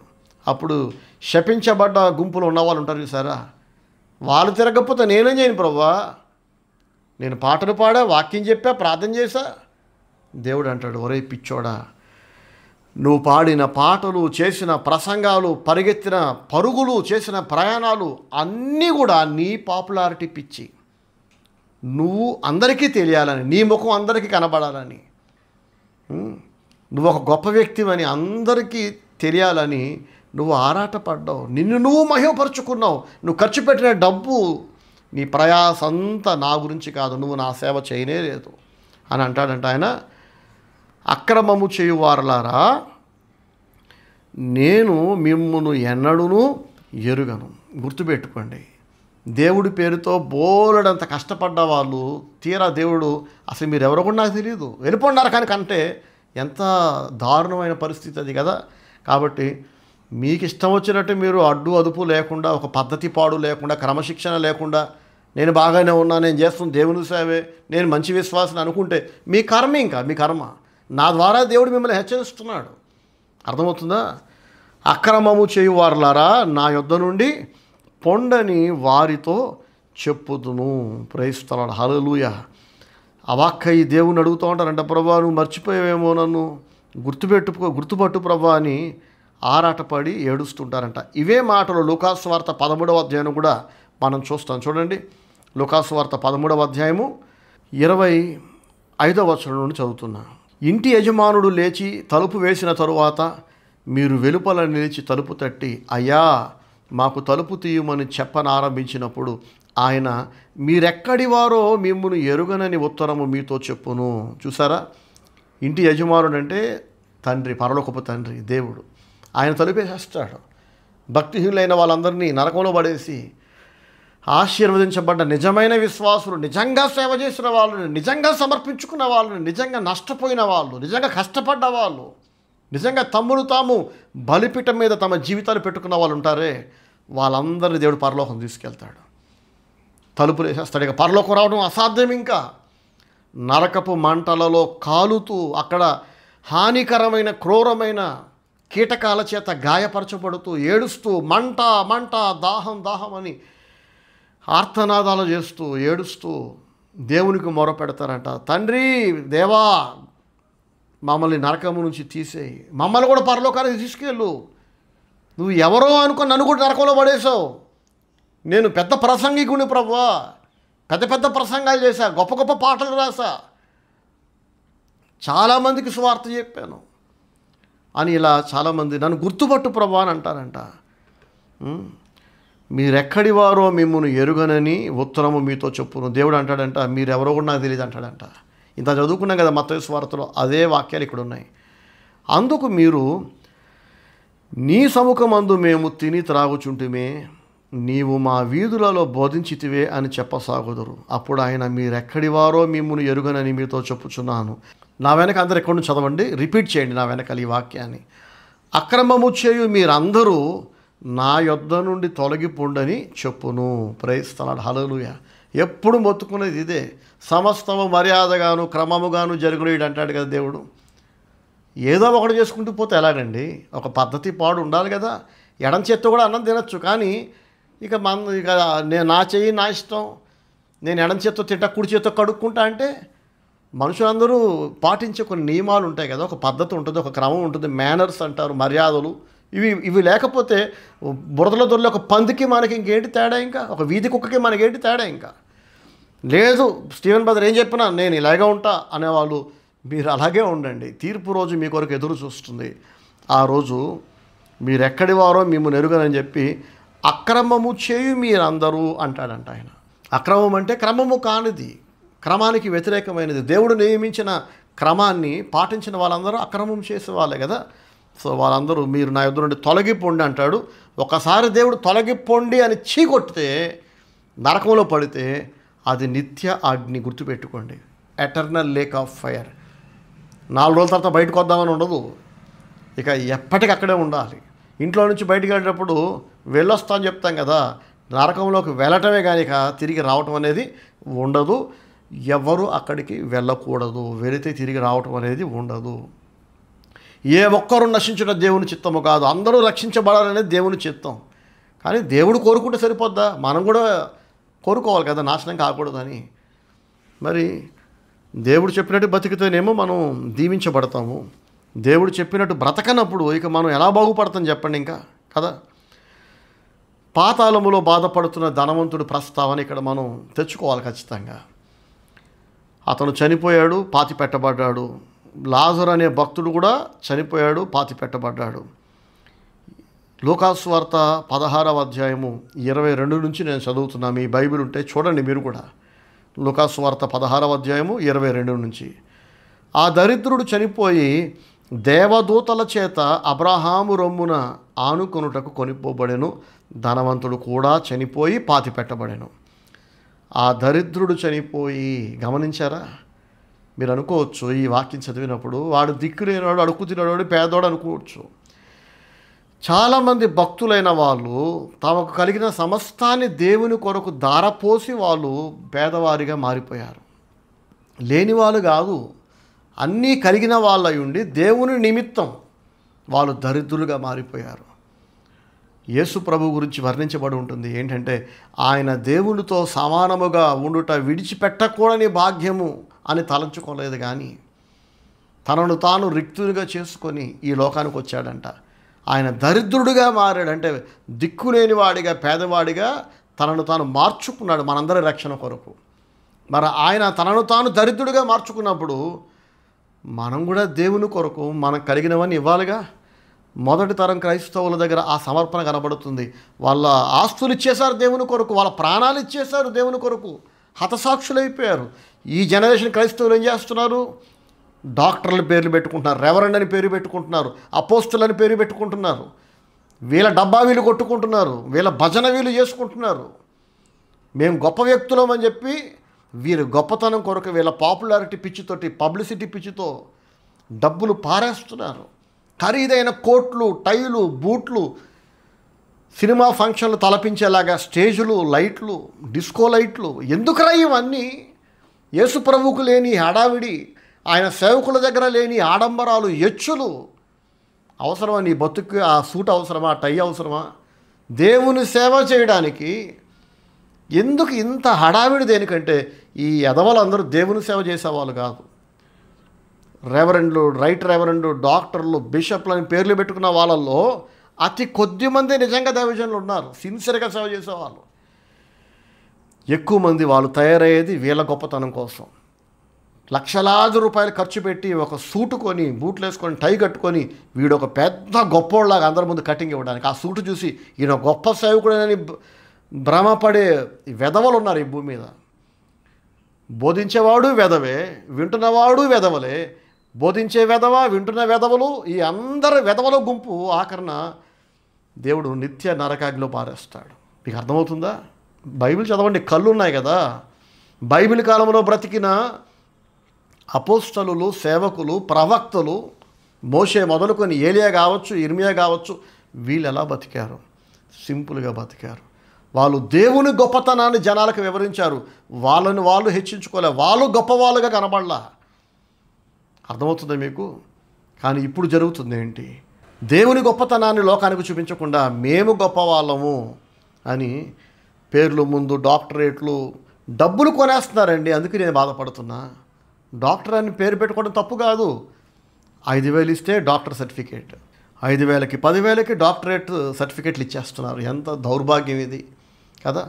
డాక్టర్ అనే బిరుదు, టైటిల్ ఎవరికి ఇచ్చేవాళ్ళంటే ఏదైనా ఒక రంగంలో విశిష్టమైన సేవ చేసి, ప్రయాసపడి, ఎంతో త్యాగం చేసుకొని, ఎంతో సమర్పించుకొని తన విలువైన జీవిత కాలాన్ని ఖర్చు చేసిన ఒక ఉత్తముడికి, ఒక మేధావికి, ఒక త్యాగశీలికి వారి త్యాగాన్ని, కష్టాన్ని, వారి సమర్పణను, వారి డెడికేషన్, వాళ్ళు చేసిన సర్వీస్ని గుర్తించి ఇచ్చేది డాక్టరేట్. కానీ మనం చూస్తుంటే దేవుని కొరకు కానీ, సమాజం కొరకు కానీ ఏమీ చేయని పనికి మాలిన వెధవలు, దరిద్రులు, నీచులు, ఆడ మగాన తేడా లేకుండా ప్రతి పోరంబోకుడు డాక్టర్ అని పేరు పెట్టేసుకుంటున్నాడు. ఎక్కడ చూసినా డాక్టర్ డాక్టర్ డాక్టర్.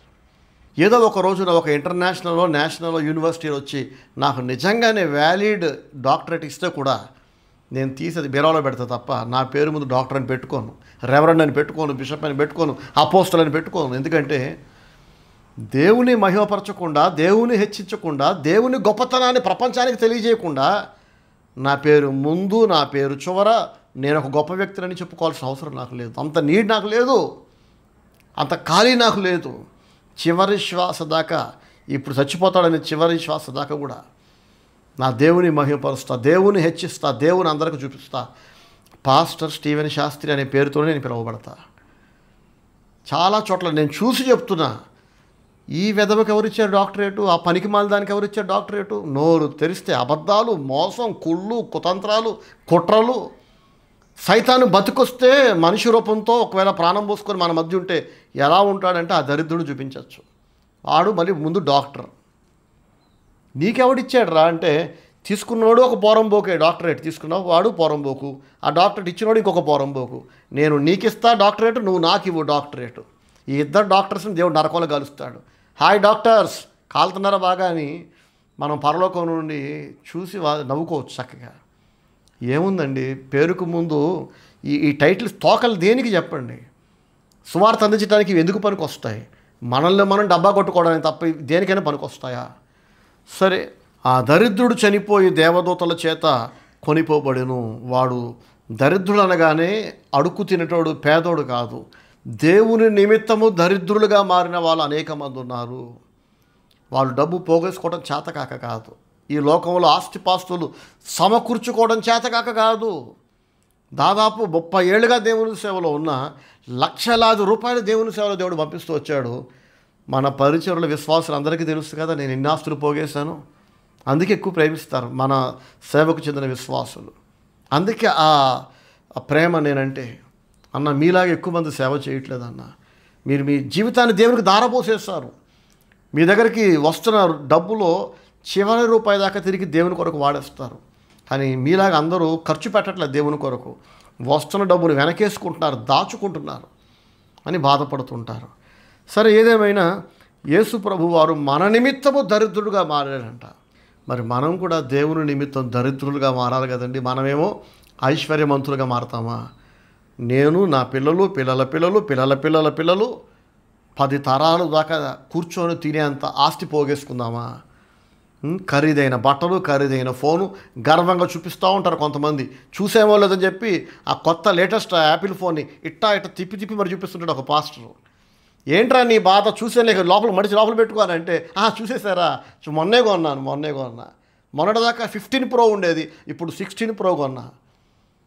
చూడండి, మనుషులందరికీ వాడి ఖరీదైన ఫోను చూపించుకొని ఇది నా స్థాయి అని తనను తాను చూపించుకోవడానికి ఆరాటపడుతున్నాడు. మళ్ళీ వాడు ఒక పాస్టర్, దేవుని చూపించాలని వాడికి అస్సలు లేదు. మీకు అర్థమవుతుందా? అందరి హృదయాలు దేవుని వైపు తిప్పాలని వాడికి అస్సలు లేదు. కొంతమంది వాళ్ళ బూట్లు చూపించుకోవాలి, ఇంత ఖరీదైన బూట్లు, ఇంత ఖరీదైన సూటు. కొంతమంది వాళ్ళ కారు, అందరూ బయటకు వచ్చేదాకా ఆగి అందరూ చూసేదాకా. సరే, అందరూ చూశారు, నీ కారు చూశారు, నీ షూస్ చూశారు, నీ ఫోన్ చూశారు, నువ్వు చాలా గొప్పవాడు అనుకున్నారు. వాళ్ళకి అది రక్షణ కారకమా చెప్పండి? వాళ్ళు రక్షించబడతారా? దేవుని దగ్గరికి వెళ్తారా? చస్తే పరలోకానికి వెళ్తారా? నన్ను ఎక్కడికి పిలిచినా మనుషుల హృదయాలు దేవుని వైపు తిప్పే బోధ చేస్తా. అది పెళ్ళైనా, చావైనా, గృహప్రవేశమైనా, ఏదైనా సరే. కానీ చాలామంది నన్ను పిలవడానికి ఇష్టపడరు. స్టీవెన్ బ్రదర్ని పిలిస్తే వాక్యం ఉన్నట్టు చెప్పి ఆ పెళ్ళికి వచ్చిన వాళ్ళందరిలో దేవుని భయాన్ని, భక్తిని, విశ్వాసాన్ని పుట్టిస్తాడు. కానీ చాలామంది స్టీవెన్ బ్రదర్ని పిలవడు. మరి ఎవరిని పిలుస్తారు? వావి వరస లేకుండా చెల్లి వరస అయిన వాళ్ళతో, కుక్కలతో కూడా సెక్స్లో పాల్గొనే పాపిష్టి వెధవలు ఉన్నారు కొంతమంది. అలాంటి వాళ్ళని పిలిపించి పెళ్ళుల్లో ఏంటంటే వాడిలాగా స్టీవెన్ బ్రదర్ సూట్ వేసుకోండి, ఇంకో తెల్లబట్టలు వేసుకొని వస్తాను నేను.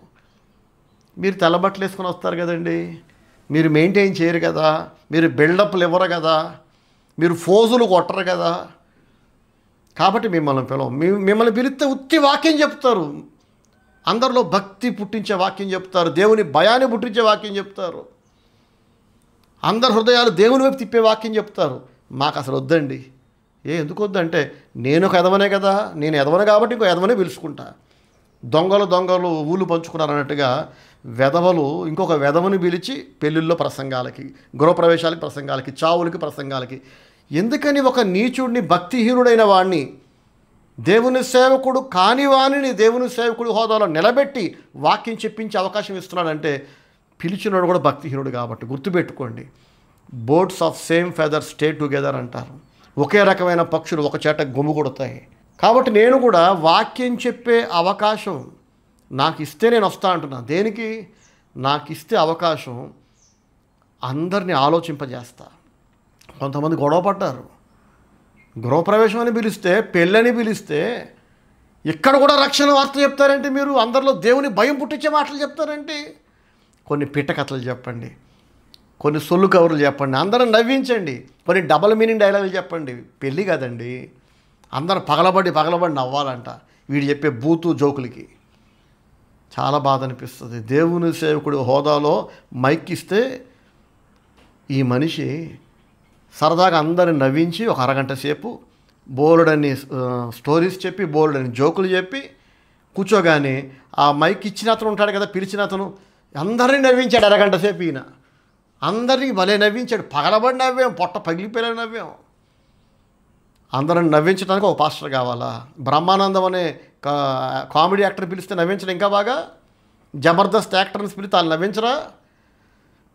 పిలిచినోడు అష్టదరిద్రుడు, వచ్చి వాక్యం చెప్పడానికి వచ్చినోడు నిష్టదరిద్రుడు. ఈ ఇద్దరు ఎదవలు కులం పిచ్చితో, అధికార కాంక్షతోటి బట్టలు, ఫోను, కారు ఇవి మాత్రమే చూసుకొని కలుసుకునే ఎదవలందరూ వీళ్ళు ఎప్పటికీ దరిద్రులు అవ్వాలి దేవుని కోసం?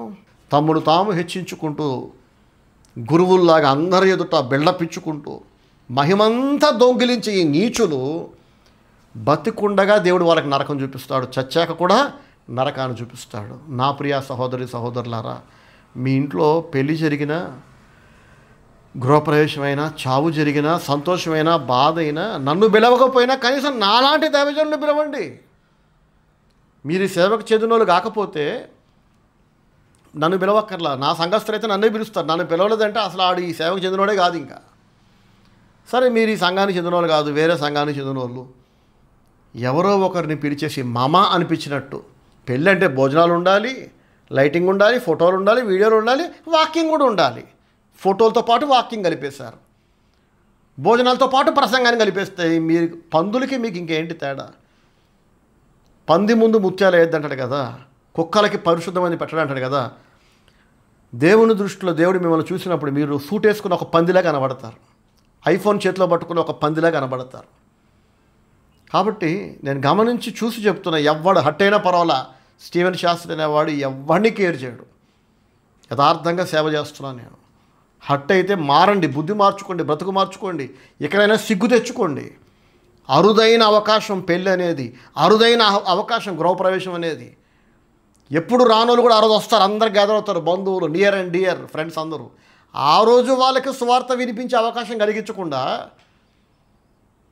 అన్యులలాగా మీరు కూడా మిగతావన్నీ చేసుకుంటూ పోతే ఉపయోగం ఏంటి? జోకులు వేసి సరదాగా ఏదో ఒకటి మనుషులందరి దృష్టిలో తనను తాను హెచ్చించుకునే ఒక వెధవని పిలిచి, దేవుని సేవకుడిని చెప్పుకునే ఒక వెధవని పిలిచి చెప్పిస్తే తీర్పు రోజు దేవుడు లెక్క అడగడా? మీరు తప్పించుకుంటారా? సో ఆ దరిద్రుడు దేవుని నిమిత్తం దరిద్రుడయ్యాడు కాబట్టి దేవుడు వాడిని అబ్రహాము రొమ్మున పెట్టాడు. ప్రైజ్ స్తోత్రం, హల్లెలూయా, దేవునికి మహిమ కలుగును గాక. కానీ ధనవంతుడు ఉన్నాడే, వీడు ఎందుకు నరకానికి వెళ్ళాడో తెలుసా? వాడికి ఎలా బ్రతకాలో తెలుసు. కానీ వాడు ఇంత చెప్పుకున్నాక ఇంతసేపు తనను తాను పాపులర్ చేసుకోవడానికి, తన స్వార్థం కొరకు తన చుట్టే ఆలోచించుకున్నాడు. తన లాభం, తన స్వార్థం బాగా కూడబెట్టాడు. వాడు అన్నదమ్ములు తప్పని తెలిసి తప్పులో చేశాడు. ఏం చేయాలో తెలిసి కూడా అలా చేయలేదు. ఇష్టానుసారంగా అడ్డగోలుగా బతికేశాడు, చచ్చిపోయాడు.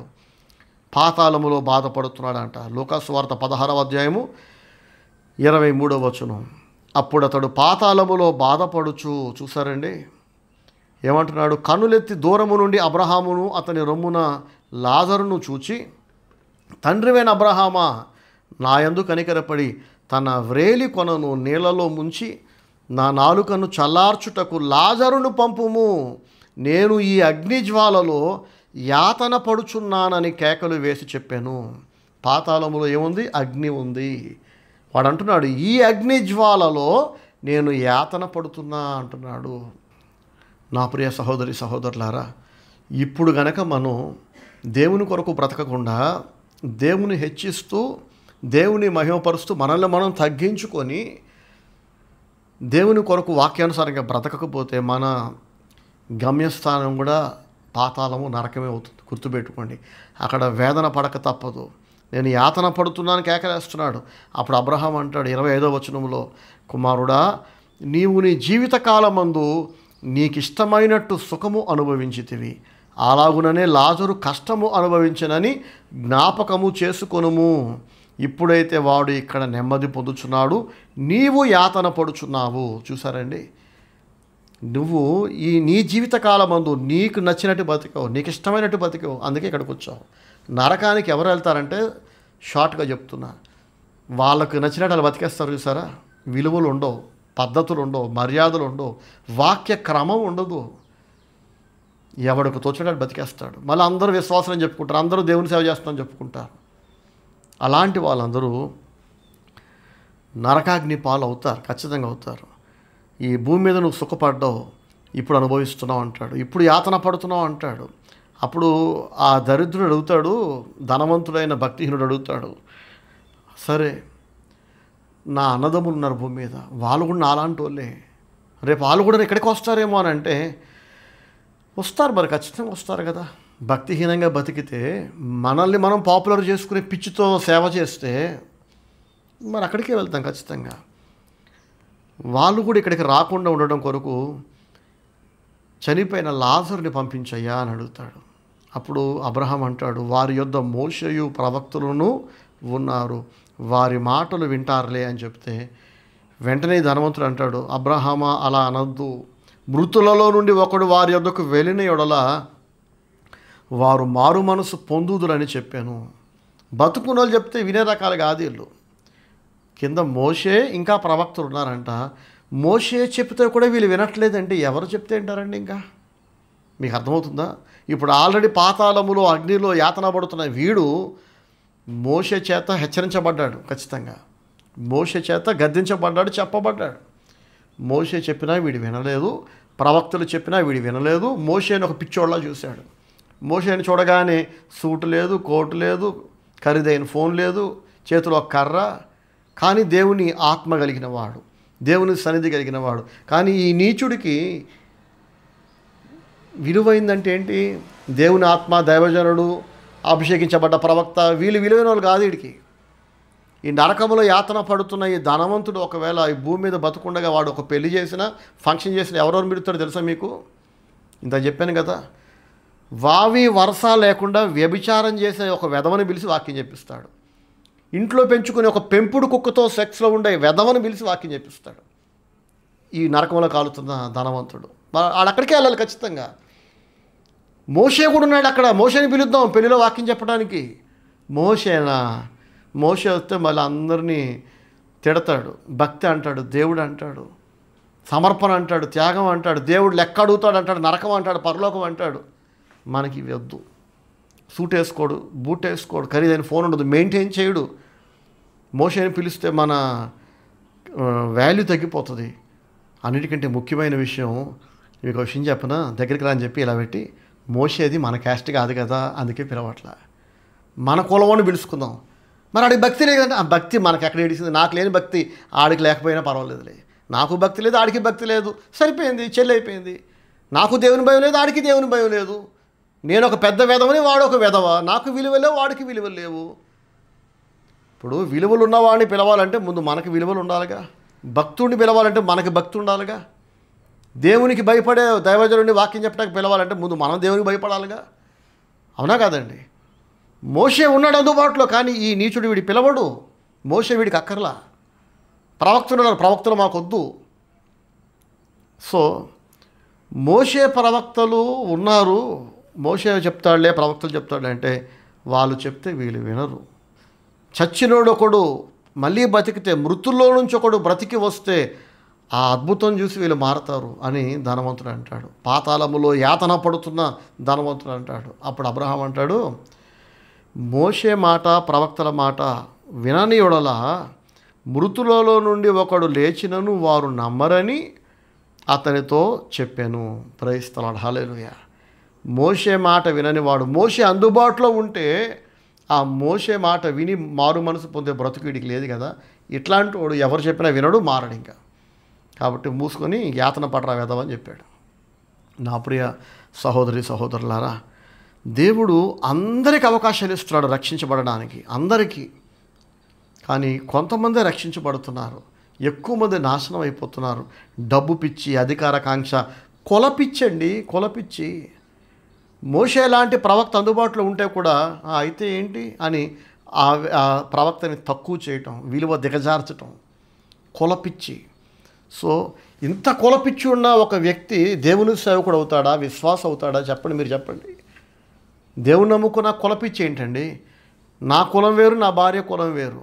ఇది కదా బ్రతుకంటే? సిగ్గు ఉండాలి కదా. మళ్ళీ మేము సేవకులమే, మేము సేవ చేస్తున్నాం, సిగ్గు ఉండాలి కదా కనీసం అలా మాట్లాడడానికి. సంవత్సరం పొడుగునా దేవుడు అని చెప్పి పెళ్లి దగ్గరకు వచ్చేసరికి మళ్ళీ కులం. సరే, పెళ్లి కూతురు పెళ్లి కొడుకు సేమ్ క్యాస్ట్, పెళ్లిలో బోధించేవాడు కూడా ఆఖరికి. ఎంత దౌర్భాగ్యం ఇది, ఎంత దరిద్రం ఇది కదా. సో ఇట్లాంటి వాళ్ళందరి కోసం దేవుడు నరకాగ్నిని రెడీగా ఉంచాడు. తీర్పు రోజు ఒకటి ఉంది, తప్పించుకోము, గుర్తుపెట్టుకోండి. అయిందేదో అయిపోయింది, ఏం కాదు అని రోషపడి పగ పెంచుకునే వాళ్ళు నా మీద సమృద్ధిగా పెంచుకోండి పగ. ఇప్పటికే బోల్డ్ మంది పెంచుకున్నారు, మీరు ఒకరు అవుతారు అంతే. నాకు పోయేది ఏమీ లేదు. ఇలాంటివి ఎన్నో చూసా. సముద్రాలు ఈదినోడికి పిల్లకాలు ఒక లెక్క అంటారు చూసారా, అలా అన్యాయంగా ద్వేషించిన వాళ్ళు ఉన్నారు, నన్ను దూషించిన వాళ్ళు ఉన్నారు. మత్తయి సువార్త 23వ అధ్యాయంలో యేసు ప్రభువు ఇలాంటి వాళ్ళ గురించి అంటాడు. చూడండి, మత్తయి సువార్త 23వ అధ్యాయము 33 నుంచి నేను చదువుతున్నాను మీ కొరకు. ఇది ఒక్కటి చదివినాక ఇంక ముగించుకుందాం. సర్పములారా, సర్ప సంతానమా, నరక శిక్షను మీరు ఎలాగూ తప్పించుకొందురు? ఆహా, ఎవరు వెళ్తారంట నరకానికి? సర్పాలు, సర్ప సంతానం. సైతాను గురించి వాడబడిన పదం ఇది, ఘట సర్పము, సర్పము అని. సో ఎవరెవరైతే సైతాన్లా బతుకుతుంటారో, సైతాను పనులు చేస్తుంటారో, వాక్యానుసారంగా బతకరో, వాళ్ళందరినీ దేవుడు సర్పాలతో పోల్చాడు. సర్పములారా, సర్ప సంతానమా, నరక శిక్షను మీరు ఎలాగూ తప్పించుకొందురు? అందుచేత ఇదిగో నేను మీ యొద్దకు ప్రవక్తలను, జ్ఞానులను, శాస్త్రులను పంపుచున్నాను. మీరు వారిలో కొందరిని చంపి సిలువ వేయుదురు. చూసారండి, యేసుప్రభు అంటున్నారు, సర్పములారా, సర్ప సంతానమా అని ఎవరినైతే అంటున్నాడో వాళ్ళ గురించి అంటున్నాడు. వీళ్ళు ఎందుకు సర్పాలు అయ్యారు, ఎందుకు సర్ప సంతానమని వీళ్ళని పిలుస్తున్నాడంటే, నేను మీ దగ్గరికి ప్రవక్తలను పంపిస్తే, జ్ఞానులను పంపిస్తే, శాస్త్రులను పంపిస్తే మీరు వారిలో కొందరిని చంపి సిలువ వేస్తారు. ప్రవక్తను పంపిస్తేనేమో చంపుతారా? దేవుడు పంపించిన ప్రవక్తని రాళ్ళతో కొట్టి చంపుతారంట, సిలువ వేసి చంపుతారంట. ఒకవేళ ఇంకా మంచోడు ఎవడని ఉంటే వాడు చంపకపోయినా, నేరుగా కత్తితో పొడిచి చెప్పకపోయినా, రాయితో కొట్టి చెప్పకపోయినా ఆ ప్రవక్త మానసికంగా కురిగిపోయేలాగా అవమానిస్తారు. ఇది చంపటం కాదా చెప్పండి? రాయితో కొడితేనే కొట్టినట్ట, కత్తితో పొడిచి చంపితేనే చంపినట్ట. ఒక వ్యక్తికి, ఒక దైవజనుడికి ఇవ్వాల్సిన విలువ, ఇవ్వాల్సిన గౌరవ మర్యాదలు ఇవ్వకపోవటం అది హత్య చేయటంతో సమానం కాదా? మీరు నరహంతకులు ఎవరు అప్పుడు చెప్పండి? సో సర్ప సంతానం లక్షణం ఇది. దేవుడు అంటున్నాడు, సర్పములారా, సర్ప సంతానమా, నరక శిక్షను మీరు ఎలాగూ తప్పించుకుంటారు? ప్రవక్తలు మీ దగ్గర పంపితే మీరు వారిలో కొందరిని సిలివేసి చంపుతున్నారు, కొందరిని మీ సమాజ మందిరములలో కొరడాలతో కొట్టి పట్టణము నుండి పట్టణమునకు తరుముదురు. నీతిమంతుడైన హేబేలు రక్తము మొదలుకొని బలిపీఠమునకును దేవాలయమునకును మధ్య మీరు చంపిన బరకీయ కుమారుడకు జకర్యా రక్తము వరకు భూమి మీద చిందింపబడిన నీతిమంతుల రక్తం అంతయు మీ మీదికి వచ్చునన్నాడు యేసయ్య. ఆమేన్. అది జరుగునుగాక. భూమి మీద చిందింపబడ్డ నీతిమంతుల రక్తమంతా, ఆ రక్త దోషం, రక్త అపరాధం నరకములో కాలుతున్న భక్తిహీనుల మీద ఉంటుంది. ఎందుకో తెలుసా? నరకములో ఎవరెవరైతే త్రోయబడుతున్నారో వాళ్ళందరి దగ్గర కనిపించే ఒక కామన్ సిమ్టమ్, కామన్ లక్షణం ఏంటంటే వాళ్ళు ప్రవక్తలను ద్వేషిస్తారు, ప్రవక్తలను దూషిస్తారు, ప్రవక్తలను అవమానిస్తారు, ప్రవక్తలను తక్కువ చేసి చూస్తారు. కొందరు చంపేస్తారు, కొందరు చంపినట్టు చేస్తారు మాటల చేత, ప్రవర్తన చేత. నా ప్రియ సహోదరి సహోదరుడా, ఒక దైవజనుడిని గౌరవించడం చేతకాకపోతే నువ్వు విశ్వాసం ఎట్లా అవుతావు? నువ్వు ఎట్లా దేవుని బిడ్డవవుతావు? ఎలా దేవుని చేరుకుంటావు? దేవుడు నీతో ఎలా ఉంటాడు?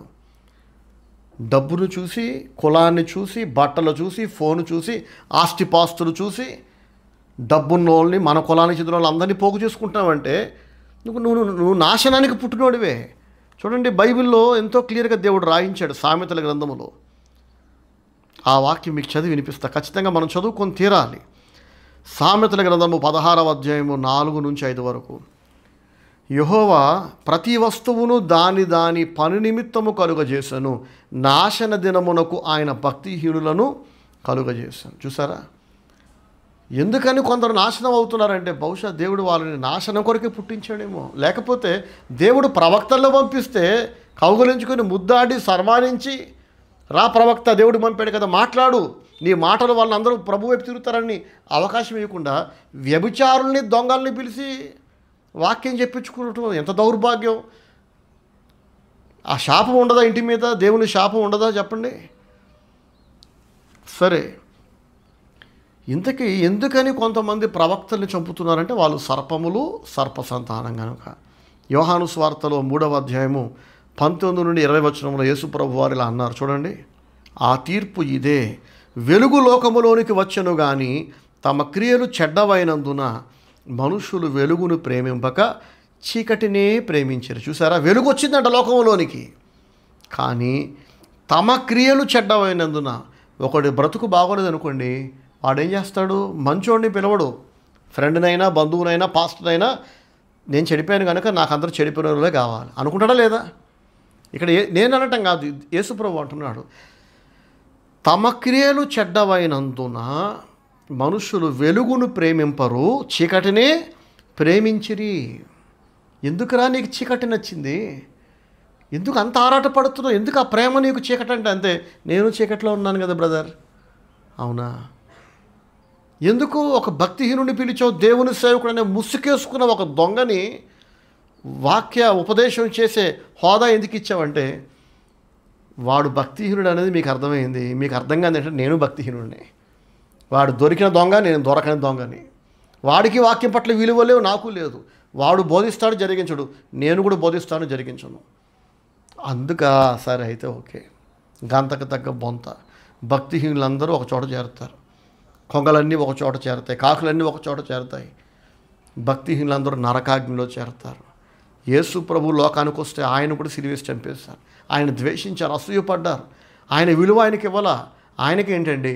యేసు ప్రభు అంటున్నాడు కదా, హేబేలు మొదలుకొని, నీతిమంతుడైన హేబేలు మొదలుకొని జకర్యా రక్తం వరకు దేవుడు ఏ ప్రవక్తని ఏ కాలంలో పంపినా ఆ కాలంలోని ప్రజలు సన్మానించారా? గౌరవించారా? సహాయపడ్డారా? ఆ ప్రవక్తను చెప్పిన మాటలు విన్నారా? వాళ్ళు వినలేదు. కొట్టి చంపారు, లేదా వెలివేశారు, ఏకాకిని చేశారు. యోహాను సువార్తలో మనం చూస్తాం, ఆయన తన స్వకీయుల యొద్దకు రాగా ఆయన స్వకీయులు ఆయనను తృణీకరించిరి అని రాస్తుంది. యేసు ప్రభువునే ఆయన స్వకీయులు, ఆయన రక్త సంబంధికులు తృణీకరించారు. యోసేపుని అతని స్వకీయులు, అతని రక్త సంబంధికులు తృణీకరించారు. దావీదుని అతని అన్నదమ్ములు తృణీకరించారు. నాకు జరగదా అలాగా? మీకు జరగదా? భక్తిగా బతికితే ఏ కాలంలో అయినా భక్తిహీనులు గుంపు కట్టారు ఒక భక్తుడిని ద్వేషించడానికి, వెలివేయడానికి, తృణీకరించడానికి. అప్పుడు జరిగింది, ఇప్పుడు జరుగుతుంది. కానీ అప్పుడు జరిగిందే ఈ మరొకటి జరుగుతుంది. ఇప్పుడు ఏంటో తెలుసా? హేబేలు చచ్చిపోయి దేవుణ్ణి చేరుకున్నాడు, కయీను శపించబడ్డాడు, వాడు సర్ప సంతానం, వాడు నరకాగ్ని పాలయ్యాడు.